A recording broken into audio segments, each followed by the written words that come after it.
Hello tout le monde, j'espère que vous allez bien. On se retrouve pour la petite vidéo du dimanche. Je voulais vous partager donc les préparations de dessert pour lundi, mardi et mercredi parce que c'est pour ça que vous voyez rarement des yaourts ou autres parce que mes enfants ont été habitués depuis petits à ce que je leur prépare leur petit dessert maison.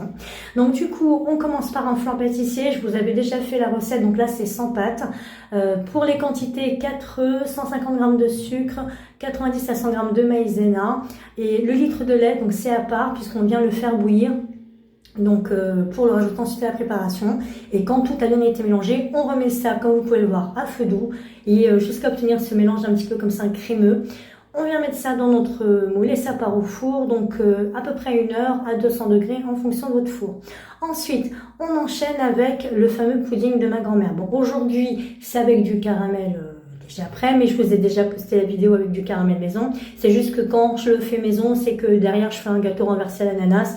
Mais là, vu que j'avais besoin que de caramel pour ça, ça aurait été un peu du gâchis. Donc, c'est pas le but. Donc, du coup, je vous ai déjà expliqué la recette de ma grand-mère. C'est un temps pour temps. Si vous prenez un gobelet, si vous prenez un bol, vous devez exactement mettre la même quantité d'œufs, de sucre et de lait. Donc là, pour bien l'illustrer, donc je vous ai mis mes quantités.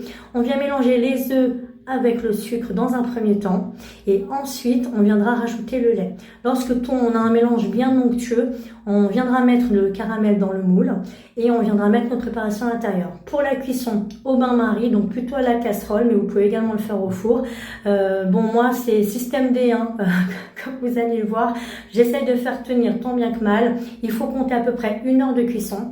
Pendant ce temps-là, je vais faire mes mousses au chocolat. Alors j'aurais pu les faire avec du chocolat, mais j'avais ça dans mes placards, donc on utilise. Et ce qu'il y a de bien, c'est que ça, en fait, comme j'ai du mascarpone au frigo, j'ai du sucre glace encore dans mes placards, je ferai une chantilly mascarpone avec un peu de crème minute, quoi, on va dire, et ça viendra bien se marier avec ça. Les gobelets, je les ai achetés à Super U, 3 gobelets d'2,50 €, donc c'était un peu sympatoche. Bon, rien de compliqué, on met la préparation, c'est 250 ml pour un sachet, donc là j'ai mis un demi-litre puisqu'on avait 2 sachets. On monte ça au robot jusqu'à ce qu'on obtienne la consistance voulue, et on met ça dans nos petits gobelets ou récipients, et ça part au frigo.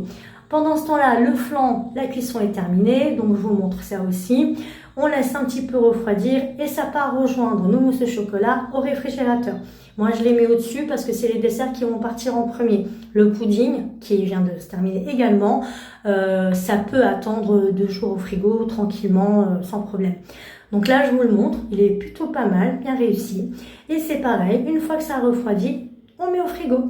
Sur ce, j'espère que cette petite vidéo qui change vous aura plu. Je vous souhaite à tous une bonne